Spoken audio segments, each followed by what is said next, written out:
Number 3, Johanna jogs along a straight path, For the time between 0 and 40, Johanna's velocity is given by a differentiable function v.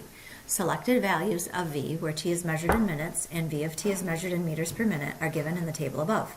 Part A says to use the data in the table to estimate the value of v prime of 16. Well, we know v prime is a derivative, but if we're given a table of values, it is also the slope. So if we want to find the slope at 16, notice that 16 would fall in between 12 and 20, so we want to find the slope of the line containing those 2 points. So we could say v prime of 16 is approximately 240 minus 200. Remember, you have to put the y's on the top, over 20 minus 12. That will end up giving me 40 over 8, which is 5, and then my units would be meters per minute, or meters per minute squared. All right, that would have been worth just 1 point. You either got it or you didn't. Okay, part B, using correct units, explain the meaning of the definite integral 0 to 40 of the absolute value of velocity in the context of the problem, and then approximate the value of that integral using a right Riemann sum with the 4 subintervals indicated in the table. All right, the meaning of this, if they ask for the integral of the absolute value of velocity, we know that is a distance. So if I'm talking about the context of this problem, we're talking about Johanna jogging, we could say Johanna jogged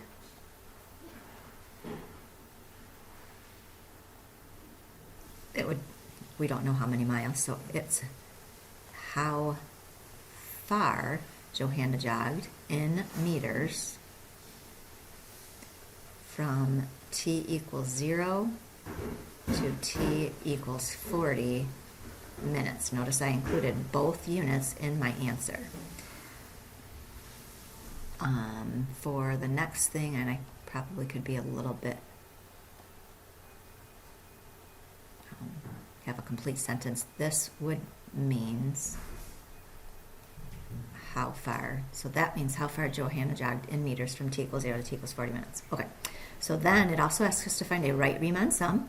For subintervals, I noticed the subintervals are not equal, so we're just going to do this first one, second one, third one, fourth one, and for each one we're just going to calculate the width of the interval times the y value of that interval, the right endpoint on each one.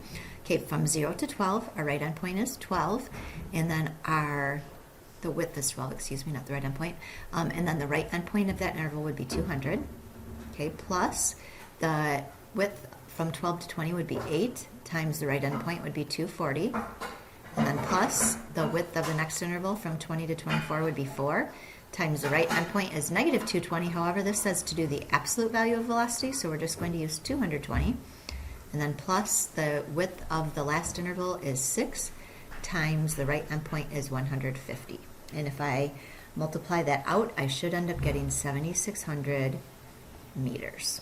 Right? That was worth 3 points. 1 point for the explanation. Make sure you included the meters and the minutes in your explanation if you'd like the point for that one. 1 for using a right Riemann sum. If you accidentally used negative 220 instead of 220, you could still get your point for that part. And then 1 point if you ended up getting the correct answer. Right, C, Bob is riding his bicycle along the same path. For time between 0 and 10, Bob's velocity is modeled by this formula, where t is measured in minutes and b of t is measured in meters per minute. Find Bob's acceleration at time t equals 5. Bob's acceleration at 5 is going to equal the derivative of the velocity at 5, and we know Bob's velocity, so to figure that out, we are going to figure out what b prime of t is. So the derivative of his velocity would be 3t squared minus 12t, and then if we want to find the derivative at 5, we'll just plug 5 in. And when we do that, we will get 15, and again, it's his acceleration, so it's going to be meters per minute squared. That was worth 2 points. If you found b prime of t, you'd get a point, and then if you got the right answer, you're also going to get a point.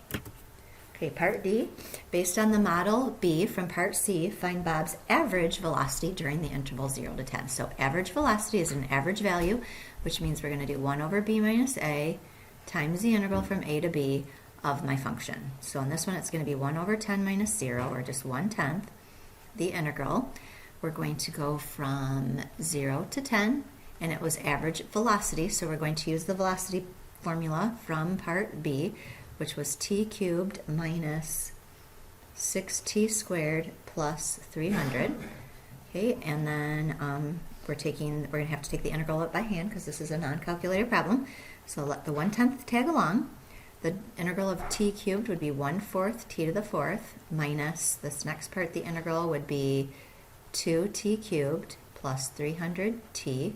We're going to evaluate it at 0 and 10. So we'll have 1/10 still hanging out. If we plug in 10 to the 4th, that's going to be 10,000 fourths minus 1,000 times 2, 2,000 plus 3,000 minus 0. And 10,000 divided by 4 is going to be 2,500. 2,500 minus 2,000 would be 500, plus 3,000 would be 3,500, times 1/10 would be 350, and this was average velocity, so velocity would be measured in meters per minute. Okay, that was worth 3 points. If you have the proper integral, that would be worth a point. If you properly took the antiderivative, you would get a point, and if you have the right answer, you would get your 3rd point.